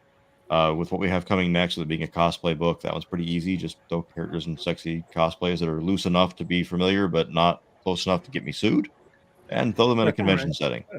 We're good to go. Because some companies, I have some colleagues of mine who make comics that are Jose Varese is a great example of that gentleman. He's a fantastic artist. He does, I think it's Tight Lines is what he calls his book, and it's all like it's like Jessica Rabbit, but like she'll have a bunch of tattoos and stuff. So she's legally distinct enough where he's okay, but it's still everything kind of fits into a thematic set that he's created. So that's kind of what I try to do is just create like a theme and revolve around that theme for that run. All right, that's fair. Tony, what are your thoughts? I don't do variant covers. I just just try to keep it simple. I always think about like what fulfillment is like for all those covers. So I just try to keep it to just one cover. But if I did a second one, it would be like on theme, like the Star Noir books 1 and 2. Those covers are based on like 1940s movie posters. So a variant of that would be another 1940s movie poster. Yeah, cool. Jerry, what are your thoughts on it? I mean, I think it depends on the campaign and the audience you're going for. I think like if you're doing a book like Isaac's, I think it makes sense to have a bunch of options and kind of be clever with how they're themed. Like on Grizzly Crew, I've only got 2, just because I knew I had 2 artists who I thought both would have like nice renderings of the characters. I have 3, but like for Cicada Samurai, I also was not super particular with the artists generally about like what the characters look like. So with Cicada Samurai, my main book artist did 2 of my 4 covers. The original person who did my character designs and couldn't do the interiors, I used his character design as a cover. And then Walt Flanagan did a cover that looks nothing like the other ones. It's just like it looks like an angry man like tearing other men apart with but in a cicada outfit. But I also did in my Reign of Dracula campaign we kind of accidentally ended up with 28 covers, which is like if you include the versions and all the trades, we had 7 planned. That was the plan, 7, so 14 virgin and trade. And then halfway through the campaign, when we were hitting, you hit that lull, and the artist was like, I do a lot of 3D modeling as my day job. You think a 3D modeling rendering of like a few of these characters would be like an interesting? And I was like, yeah, that would be really cool, Les. Thanks. And so we ended up adding, I think, 6 more covers, each with a virgin. And he ended up charging you for 6 more covers. You know what? Les owns part of the IP. He does it all. It's all for profit. Oh, lucky devil! Yeah. Which is a deal I did not. I inherited that whole book is something I inherited. Rich Davis writes it. Les is the artist. And so any work he did, I called him every time something came up that was going to make him busier. I called him and I went, "Are you sure? Because you're already like in for a lot of work here." And he was always like, "I don't mind." He's like the Terminator. He just kind of churns it out. But he did 6 more covers midway through the campaign that we kind of launched as a revamp of the campaign. And I'm in fulfillment now, and it's a nightmare. It's just an absolute nightmare. And I would probably do it again because I'm a moron. Because we're maskers. That's what we're here for. That's what we're here for. We're here to make ourselves too busy doing things like that, and Right. So it depends on the audience. I think for a kid's book, an all ages book, I'm just not sure that there's a real need or desire or market out there for there's not a ton of people going, let me get all the covers, for the Grizzly Crew, right. But for something like Reign of Dracula or Succubusted, I could totally see that being collectors out there wanting their favorite, waifu artists doing their rendition of those characters. Yeah. So it makes a lot of sense that way. Yeah. Ray, what are your thoughts?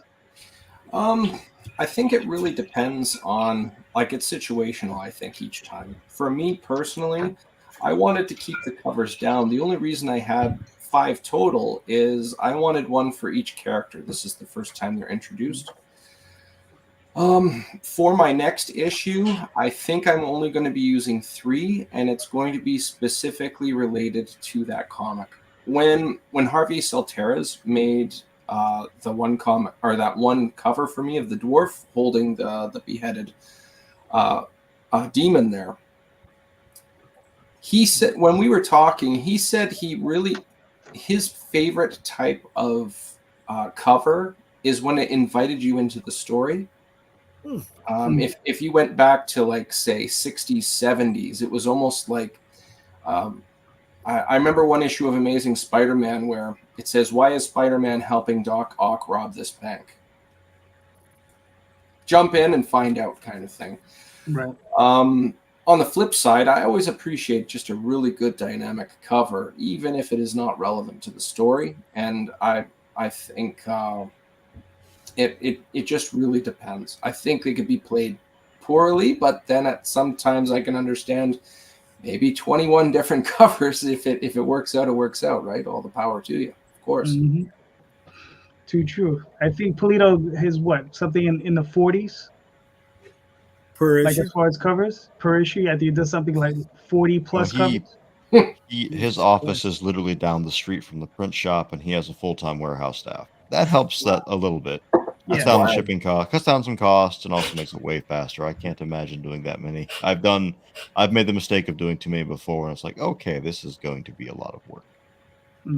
Gotcha. I'll take it over anything else in the world, but it's a lot of work. Yeah. No, I'm sure. I'm surprised he hasn't brought the printing place yet. You know, maybe that's next. We had a lot of the Marvel and DC. I think have bought some of their own printing presses now. Like the bigger ones are starting to do that. I don't know. Cut out the middleman. I don't think so, because the operations they tend to use are huge. Like they're bigger sometimes than they're bigger operations than, let's say, Marvel or DC themselves. It's surprising the number of former professionals who've left Marvel and DC that I've met, or bigger companies that end up buying their own press and running their own shop. And it's surprisingly common. Mm-hmm. No, that I've seen. Yeah, you can definitely buy digital presses and go to work.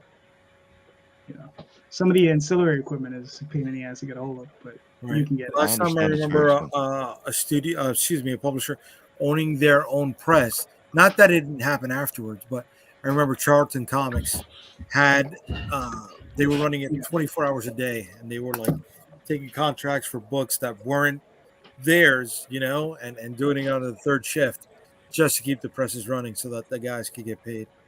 Mm-hmm. All right, Kenny, what are your thoughts on the question? I like both. I started out when I started out with Apex, I started out doing lots of covers, and then kind of realized that it's a lot of extra work that really doesn't, add up to a whole lot. So I think simplicity is better, not only for me, but for the backers too, because sometimes when I go to a campaign, there's like 30 covers. I'm like, shit, I don't know what to buy. So it just causes me a lot more time to have to look through all the stuff and figure out what it is I actually want. I mean, choices are good. I think if some people like that, that's cool. I like to keep it simple and I've been doing one or two, sometimes three, and keeping it to about that. So. All right, cool. Mr. J, you're up again. As long as it's not the Amazing Spider-Man number 300 homage style cover, I don't care what people do, bro. Really, I mean, if you got the money to do it, and it's going to increase your bandwidth and it's going to raise your sales, then fucking do it. I know. I thought that was your next cover up, though. It is. No, I can't. That one, the Crisis on Infinite Earths cover where he's holding Supergirl. Yeah, Jesus Christ, done forever. Spider-Man #1, Todd McFarlane. Yeah, we're jumping. Yeah, that one's been done a lot. He's crouched over with the spiders around him. Yeah. Oh shit, I'm thinking about Fantasy 15. Excuse me. Yeah. Oh no, the one when McFarlane got his own run. Right. Right. That's always homaged a lot. What's the issue of the Hulk with Wolverine on the cover with the blades? Well, similar, because that's my question. That's my question for everybody, bro. And it was going to be the perfect lead-in. Oh, sorry. Okay. What? No, what it's terrible. What homage cover do you think is overused in the independence community? All right, so you got my answer.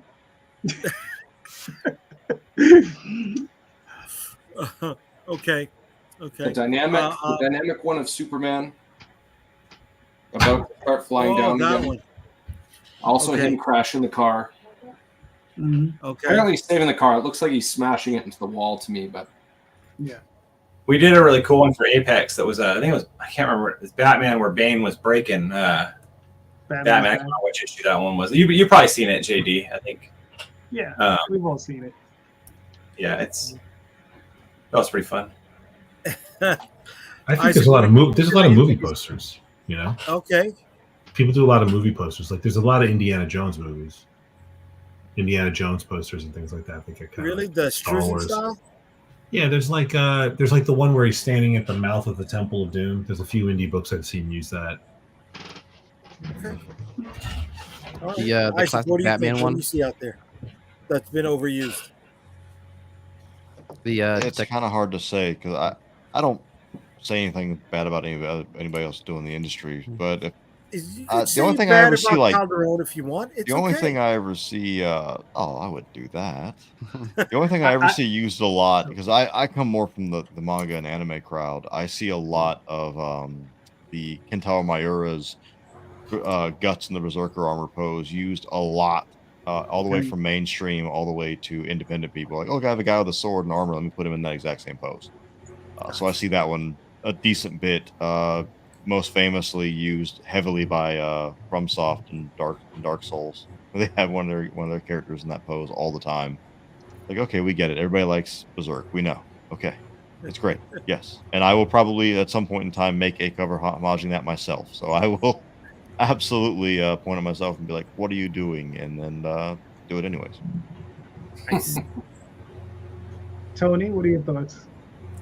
I see a lot of that Batman Detective Comics number 27 or whatever it was, where he's like swinging with the bad guy or whatever.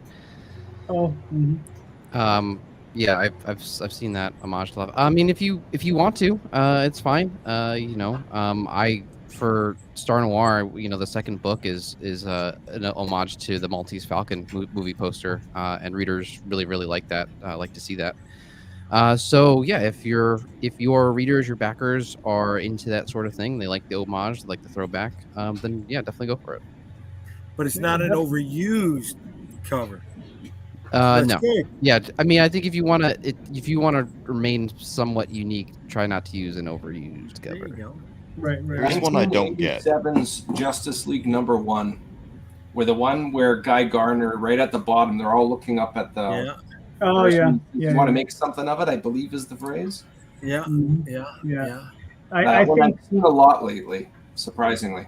Yeah, Isaac was talking about some manga and anime. One of the ones I see that's overused is Akira, the movie poster. Yeah, that's the big one. Yeah. Mm-hmm. I didn't say that because I've done it, so I can't say anything on that one. But it's also because Akira is the one that like opened the floodgates for experimentation with science fiction stories. We did one for Apex 3 or the next Apex book. It's pretty cool with the giant bear robot. It's kind of cool. Yeah. No, the only one I don't get, man. I'm sorry. It's like guys that do like this, especially seeing after the Super Bowl just happened. Is the sports covers like your character like in a particular team's uniform or holding up a trophy or whatever, and all I can think of is like, dude, but what if somebody who would have given you money is a big fan of the other team? And I can tell you from working in the sports world, people who like their teams are fanatically devoted to that team. Oh yeah, fan is short for fanatic. Yeah, and I'm like, so like Jay, like I'm guessing you're probably a fan of what, Giants, Rangers, those teams. Jets, Rangers, Yankees. Yeah. Right. So from having a history with the NHL, I would not make a cover showing the Blackhawks, one of my characters in the Blackhawks uniform, and then try to market it to a guy who's a Rangers fan because he's going to look at me and be like, I hate the Blackhawks. I'm like, yeah. Fucking Chicago. God damn it. Exactly. So I'm like, I never quite got that one. But I mean, the guys that do it are doing great, so more power to them. I don't think I'd do it. I pseudo done it. I did put my mascot there when my team won the championship in the NBA. I put her in that outfit, but stylized enough where I wouldn't get in trouble legally. Gotcha. So I'm a little guilty of it myself, but still. All right, gentlemen. Normally I have a co-host. I kind of overbooked, so I said, we dropped him. So I'm going to open it up to the panel. What? Who'd you drop? The dude that I dropped of the 4 or 5 people that I normally invite. So one of those dudes. So just, eeny, miny, mo, pick one. I dropped. But I'm going to open it up to the panel. Does anybody have a question they want to ask the rest of the panel? Just out of curiosity. If not, I do have a question. Don't all speak up at once. There you go. All right. So I got a process question for everybody. That's fine. Listen, I prep questions. I do have one. Like I said, Oh, Isaac has one. Let him ask. Let him ask. This is something I've learned. Who here has been a teacher at some point in their life? Like your career has been teaching? No. Okay. You can tell because I raised my hand instead of said anything. What I have learned is like 95% of people in comics have been a teacher or are a teacher, myself included. Everybody I've ever met to, like I've talked to Marvel's guys, DC guys, like, oh yeah, I taught this. I taught for a few years for high school. I taught like a college or an academy for a while. Like, everybody seems to do it. My wife's a teacher. Does that count? Yeah, I think so. I mean, I helped her bring some stuff into her classroom one year, so I was kind of a teacher's assistant. I would count it because Paul Dini got to do the Zatanna run, and his wife's a magician, and that's not fair. So you get that, plus you get to be that good of a writer. No, screw you, man. That's not fair. And I love Paul Dini. So yeah, I'd count that. All right. It's like going back to the original threat of I hope you're stuck in traffic and soil yourself. Full circle. We got. Why do you get to be that good? You notice he's a teacher because he said soil yourself instead of shitting your pants. You know what I mean? I could say it either way. I think earlier I said to shit oneself. I think is how I worded it before. You got to go full Monty, bro. You know what I mean? Yeah. You got to go for the goal, bro. I go full Sammy. They teach you to like I say it literally, and I try to sound intelligent, which just makes me sound that much more immature, kind of like a John Cleese or something like that. Cool. Okay. Nice. All right. Nice. But I got a question from Michael. He asks, are Kickstarters with black and white interiors more likely not to reach their pledge goals? I think that depends. If it's been colored before and now it's being released a second time, I think there's a risk there. Okay, that's fair. If it's black and white from the start, it's that's the story, right? Tony, what are your thoughts? Less likely. Yeah, unless they're trying to do like a Sin City type of thing where they're kind of using color specifically. But yeah, black and white, I would think would be more of an uphill battle. Yeah. All right, cool. Isaac, what are your thoughts? So why you got to call me out like that? Like the first book we ever did just uses we called it BWC, black, white, and crimson was the only things we used on it. Very cool. And the one we did, we fully colored it, didn't resonate as well with audiences as just using the traditional style did. So we went back to, for the next issue, we went back to using just black, white, and crimson again. Very interesting. So I think that they absolutely can. I think what it comes down to is knowing your audience, knowing who you want to market to, and how to get to them. Interesting. All right, cool. Kenny, what are your thoughts? Yeah, I think if it's an intentionally done, stylistic choice, I don't think it should be a problem at all. I think that's just the way you market it, right? So I think colored books do well, and not colored books do good too. So I back both kinds. So. All right, cool. Jerry, what are you thinking?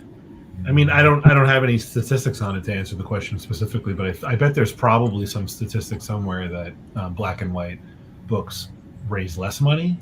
I don't know if they're more or less likely to hit your goal, because I think a lot of people will go into a black and white book with the lower goal to begin with, because it costs them less to produce it if they're not paying a colorist. So it's hard to answer that question specifically, but I think I agree with what everyone else said. I think it's depends on your audience. It depends on how you market it. It depends on if it's intentionally black and white because it was an artistic choice, or if you didn't want to pay a colorist.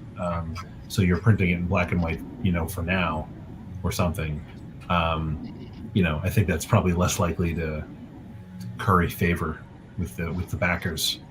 I would gently point out a stat that I'm not personally happy about, and that is that manga now outsells American comic books, and it's not even a close competition. So go to your local Books A Million or a big name bookstore and look at the size of the comic section, which will probably be at an 8-foot section, and then go look at the manga section, which will be 2 or 3 entire aisles, including center displays. And the manga rarely colors the books inside. Yep. That's the part that comes out so fast. Well, you find it everywhere too. I mean, it's in Target, it's in any major store now, and comics aren't anywhere. Yep. You find the wall. I'm not happy about that. I'd rather see us winning the home front here. Hopefully, us independent guys can help turn that around a bit, but it isn't the current reality. Jay, what are your thoughts? I'm stuck in the middle of that because I've had some that have succeeded, and I've had some that I've had one that failed. It was stylistic because it was a zombie book, and I feel all good zombie tales should be in black and white, not just because of Walking Dead, but because of some of the early zombie movies.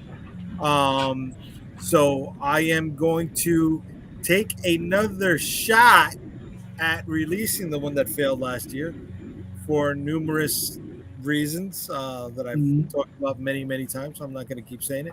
But yeah, my next book is going to be a black and white zombie book. We're gonna take another spin around the block, see if we can get it funded. All right, very nice, very nice. I wanted to save this for last for myself because I actually produce my books in black and white. The covers are in color and the interiors are in black and white, and they're done in grayscale, right? So the artist goes in and she grayscales them up. So you have tones and you have all kinds of things going on in there. So it looks really cool. But the thing is my business model is also a little different. My business model is to start them in black and white, produce a limited series, produce a trade paperback, and then eventually somewhere down the road, produce them in color, and then release them again in color. My thought process behind that is that as an independent publisher, I have to be able to maximize my costs on every step of the road. You understand? It may hurt me when I move into the color, but it may not. So I don't know yet. But I'm moving in that direction. It's happening. It's going to happen this year. So it's going to be interesting to see it.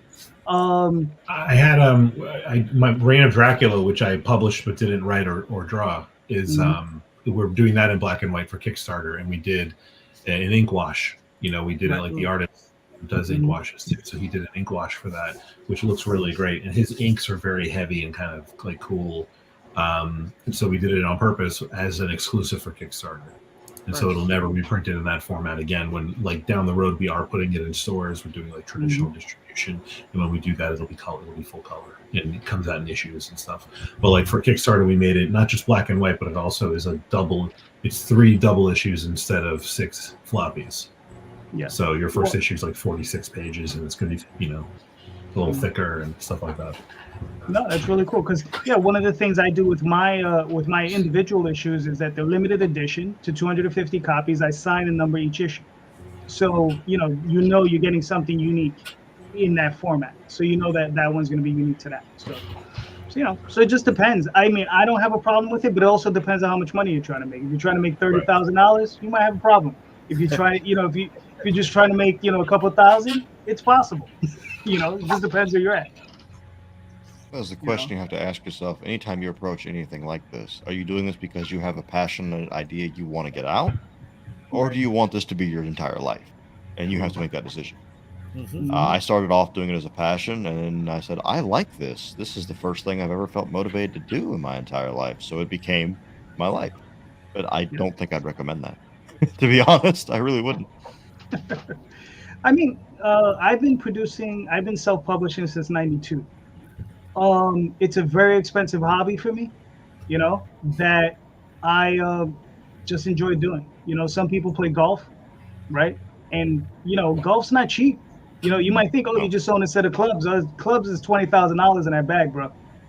And if you're tall, you want fitted clubs, and those are even more expensive. Exactly. So and then if you're gonna go travel around the country to play at different golf tournaments or whatever, different place you want to play at, different clubs, it's expensive. It's a very expensive hobby. So I don't think it's any different. The only difference is that I actually can offset my expenses on Kickstarter. Where did Jay just disappear? All right, Jay, you got another question, or you want me to? No, ask yours. Ask yours. Go ahead. All right, gentlemen. So I got a process question for you guys, right? Most of us, so everybody here is a writer on some level, or just a writer, right? Only Kenny is an artist. I know you write as well. I think Kenny's the only artist here. So when you guys prepare scripts for your artists, how detailed are you? Do you do panel by panel, page by page? Are you a little bit more free and loose, kind of like Marvel style? What do you guys do for, in prep for your artists? Let's start with Jerry. I adapt to the artist. So I've worked with 2 artists in that capacity so far. I didn't know what my own writing style was going in. I work in television, so I've written for TV, and that's a lot more like regimented, because when you're writing for television, especially if it's like scripted television, there are multiple departments that all have to take data from this manual that you're creating and disappear into their own corners and build their own parts of this world and then come back together later. It all has to fit together. So you have to be super specific. You can't be vague. You can't be open-ended. It causes a lot of problems with different departments. And so I kind of found it liberating that, like, with comic writing, you can kind of just build a relationship with you're writing a manual, but it's just for one person. It's just for the artist. And you can kind of adapt to what they want. So with Cicada Samurai, I did both. There were pages that I had very specific ideas about a panel and what it was and what it looked like. And there are times where I would write, something more vague, where I would just say, like, I think this page is 6 panels. I want the viewer, the reader, to fall in love with this character. So I kind of want it to feel open and bright and nice, because on the next page, I'm going to kill this guy and I want everyone to be heartbroken. But for Grizzly Crew, my artist prefers a full script with detailed panels and stuff like that. So I really can, like, adapt to whoever I'm working with and kind of do something that works with them, that works for them. Nice. Okay. All right, cool. All right, let me work a little bit of reverse. So Tony, what are your thoughts? How do you prepare a script? Well, when I first wrote a comic, I did it the annoying way and overloaded every single panel description with so much detail. And then once a few artists very politely, more school? Yeah, once a few artists very politely told me how annoying that was, I focused more on just kind of being as succinct as possible in each panel. Just kind of just focused on what the most important what is in that panel, and letting the artist just take over the how you want to show that. Gotcha. All right, cool. Fair enough. Isaac, what are your thoughts? I think it's Dark Horse several years ago put out a example of what they believe a comic script format should look like. And I was fortunate enough to find that, and I've used that for every script that I make. I do that format. That being said, the terminology I use and descriptions I use are dependent upon the artist. Most of my artists are not native to the English language. They're far smarter than I am. They speak like 4 or 5 languages. So in their case, I will not use words that are too grandiose, as they're just not everyday terminology. For the most part, I tailor it to that individual artist, and I give them the gist of what I want. Occasionally, I will be specific, like I want a cutout panel of a character doing this, or I need the angle from this. I need it from this angle. Occasionally, but for the most part, it's this is what's happening in the scene. This is what I want happening, and it needs to be able to fit with. If I can't describe a panel within 3 or 4 sentences, then I usually will not do it, or I'll rearrange, because at that point I have to remind myself I'm not writing a novel. I'm writing a description for a panel. And an artist knows way more about panel layout and art than I do, so give them the freedom they need to show off what they can do. Here. Fair enough. Kenny, I promise you, I cannot draw, nor do I try. But Kenny can. So, what are your thoughts, Kenny? I pretty much do the same thing as he does. Basically, I'll go in. I'll have a page. I'll say like page 1 will be 5 panels.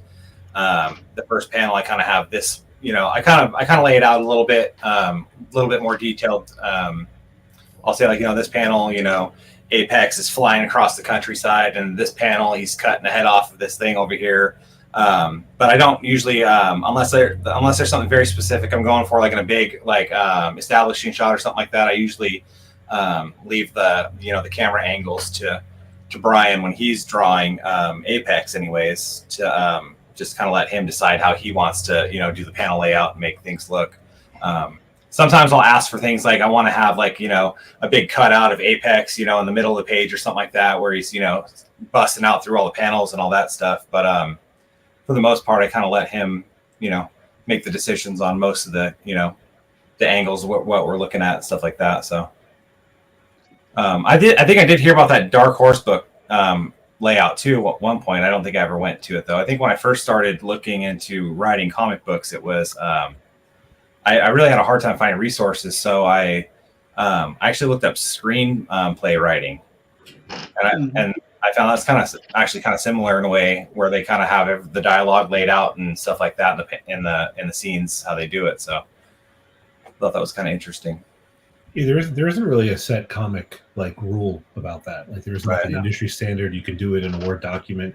I have Final Draft because of my TV work, and it actually has a few different like templates built into it for comics. But even those are they're similar, but they're completely different from each other, and you can't really you don't really. I think that's really the cool thing about making comics is like you kind of just everybody's just kind of doing their own thing and just kind of doing it their own way and just figuring it out as they go, and then this is kind of what we end up with in the end. So I will say Google Docs is an amazing resource. I write my scripts using that, and then you can highlight them and put a comment on it.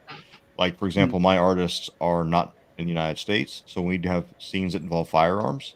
Mitsu Blinger had to do double barrel shotgun for this little girl right here. I was like, okay. And she first drew it, she had bullets coming out. Okay, that doesn't work that way. I need to explain this to you. Like, I just should have put in the comments to get with me on this gun, how this works.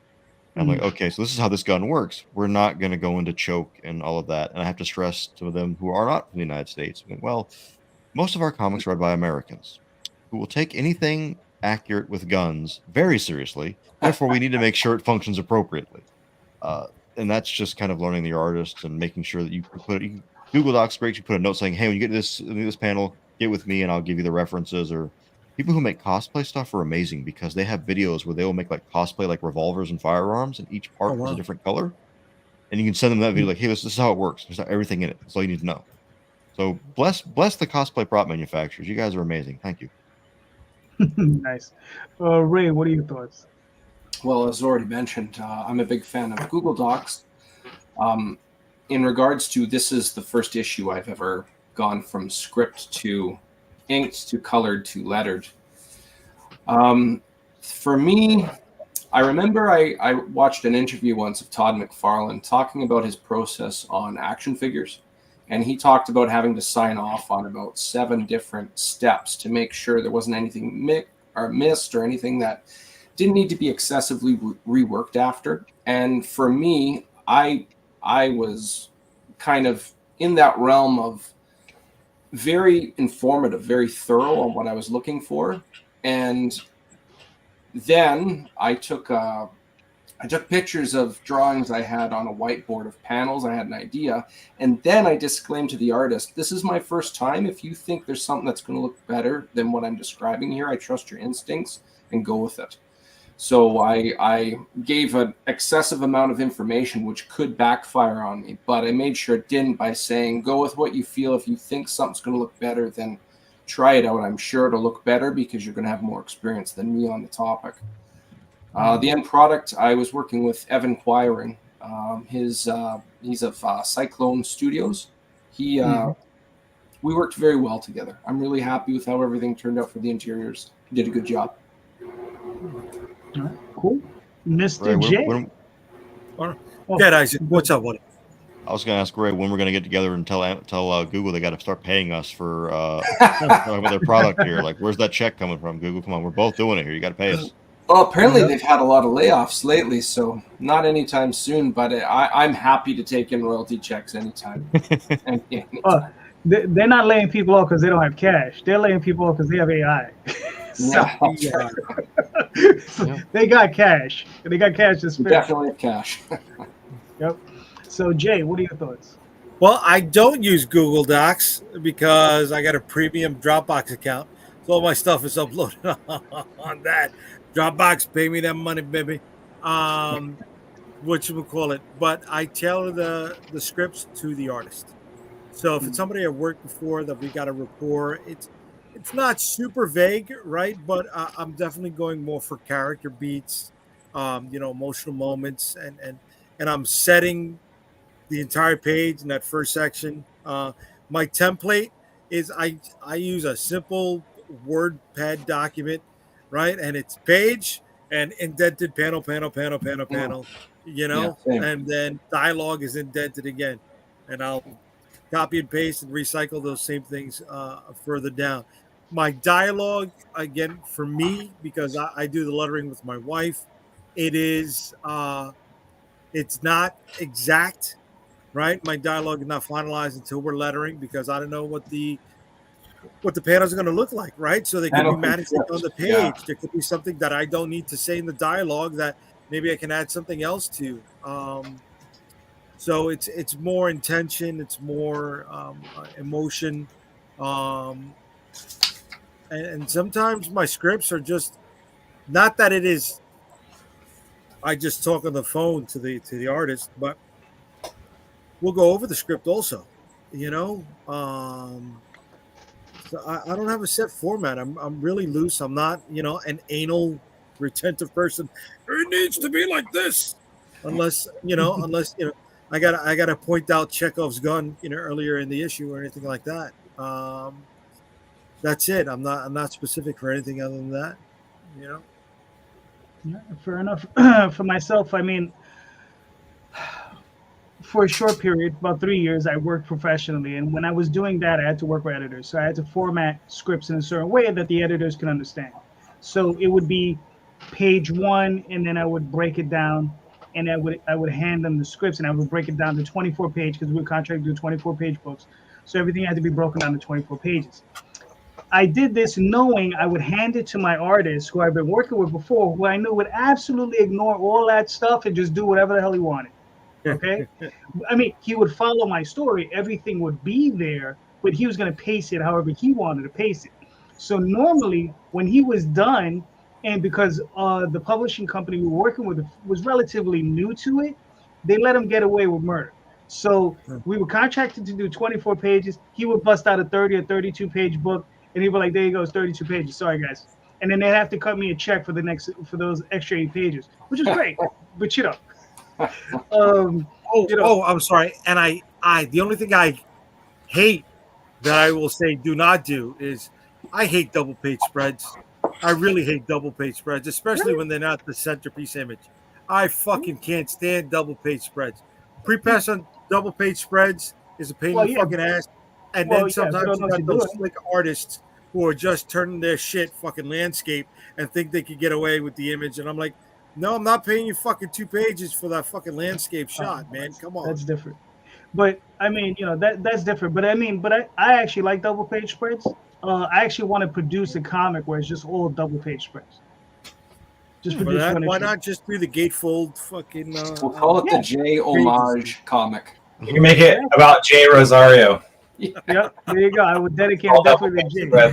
I would have if you put that on crowdfunding, whatever the heaviest backer tour is, or backer tier is rather, I would do it. And because you know what, I'd help him put together. I'm like, make it a $2,500 tier. Let's see. You just got to do the very last page is a homage to him, but it's the paint me like one of your French girls pose of him lying on the couch. You just do that and just don't tell him about it. Like, here you go, man. Like one of your French girls. You gotta do one of them in a big cathedral, and he's down on his hands and knees praying that you'll shit yourself while you're on the train. No.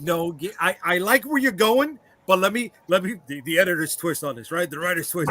No, I'm on my hands and my knees in the cathedral because I didn't make it to the bathroom in time, and I was the one that shit myself in the middle of the goddamn queue. Yeah. Too much? Oh, too much? Too much. Quote the Raven asked, he was watching Lepresi. Aaron is a nice guy. I like his stuff. But you should have been here. But what is the notion of saturation points being reached? Basically, I think we all come to the consensus that they haven't been reached, and that there's still room to grow, which is, I think, a good place to be, right, guys? Yeah. Any thoughts? I say so. I mean, the bigger the platform gets, the more there is for everybody, and that's better for us. Carlos has the best line in there. What? Even if they don't speak Spanish. So to my French and British artists, I am definitely speaking in Spanish to them. There you go. Yeah. All right, gentlemen, this was a lot of fun. Thank you all for being here. This was actually really cool. We reached the second hour, which is good. So let's start with Ray. Where can we find you in your work, sir? You can find me on Facebook as DM Ray. You can find me on Instagram and as what I like to call Twixter.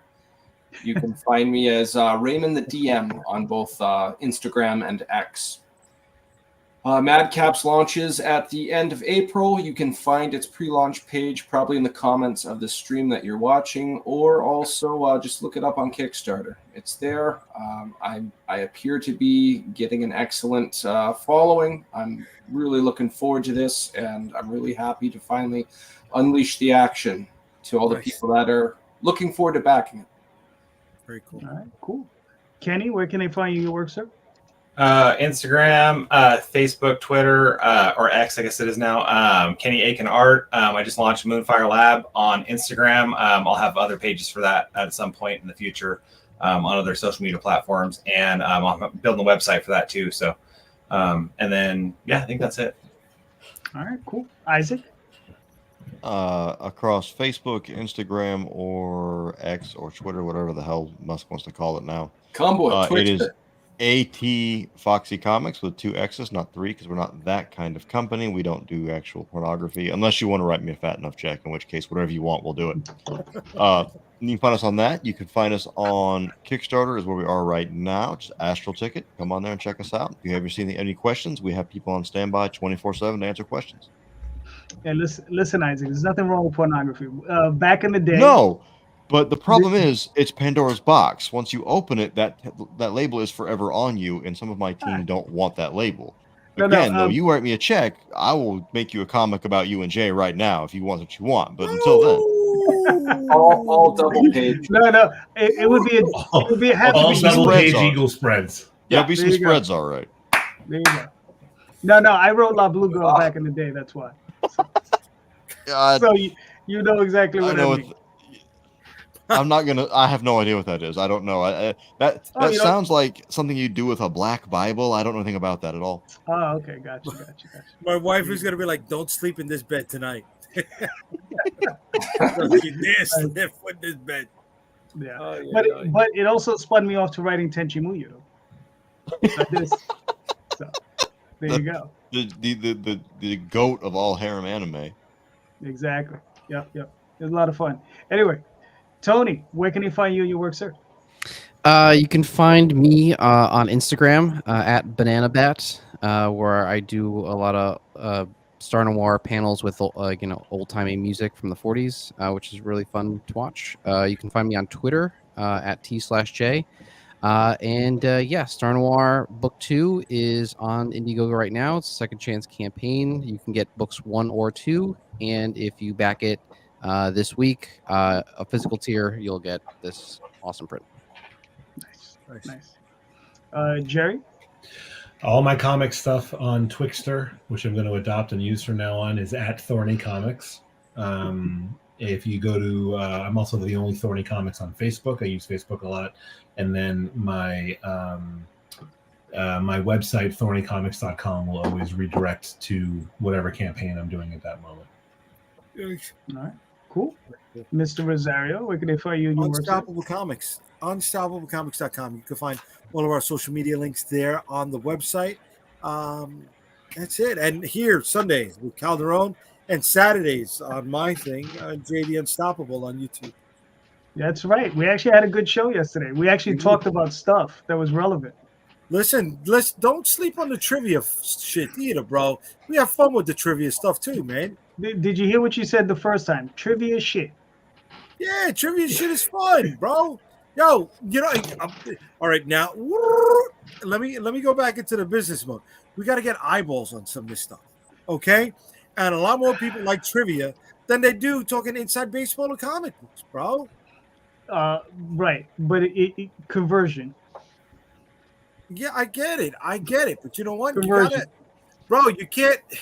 You can't run a nice reel, an interesting, engaging 30-second reel with, what did you think about this element the other day at the convention when we saw, which is what I do. I'm not knocking it, but you can't clip it. You can't make something entertaining out of it.